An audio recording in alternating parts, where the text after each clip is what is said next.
жағындамыз да біз. Әрине. Мен бір рет осы байқаусызда енді басқа бір іссапармен Ақтау қаласына барғам ғой. Сол жердегі әуесқойлар лигасының матчына барғам. Ардагерлер ойнап отыр да. Анау зал деген полный ғой, кәдімгі адамдар. Кейбір жерде билет сатып кіреді дейді ғой, масқара. Жаңа бала шағасымен келеді. Ол мынау жасы ұлғайған кісілерге де ермекті әдемі. Қолын жаңа жастарға да бос жатпайды. Неше түрлі қылық-мылықтарым айналыспайды, әйтеуір спортқа бейімделеді. Бұл негізі өте дұрыс нәрсе ғой. Әуесқойлар лигасы деген ол қаншама денсаулық сақтауға қаржы бөлінеді. Соның бір әшейін пайызы осы мини-футболға бөлінсе, әуесқойлар спортпен айналысып ауырмай-ақ пайдасы былай да көп. Сосын мысалы жаңағы кәсіби футболда жолы болмай қалған, бағы ашылмай қалған екінің бір футболист болмайды ғой. Футболшылар көп.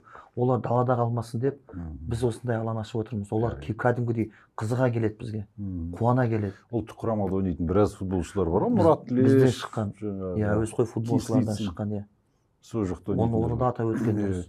Сосын мен осы биылдан бастап ойнап жүрген кезде ЖБ деген доп бар ғой, соны осы мини-футбол федерациясының бренді деп естідім. Осы біздің футбол федерациясының бренді ЖБ футбол добы 4-тік, 5-тік та бар. Футзалға да арналған, өте сондай ерекше бір технологиямен жасалған, және де қазақи нақышталған, ою таңбалар бар. Ою таңбалар, нағыз қазақи продукт, өзіміздің made in Қазақстан деп шетелге де танытуға болады да.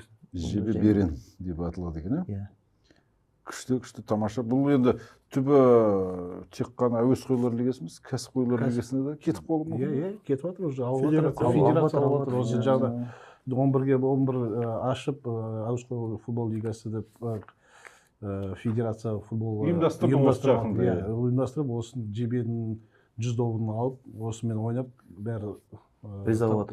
Ана жаңағы осы жуырда Талдықорғанда өтті ғой финалдық кезеңі, әуесқойлар 11-ге 1 кәдімгі үлкен футболдан. Оны сіздер ұйымдастырған жоқсыздар, ол? Жоқ, біздің қатысымыз мүлдем жоқ. Ол федерация футболға өздері ұйымдастырып жатыр. Бірақтан бізге сөздері көп тиіп жатыр.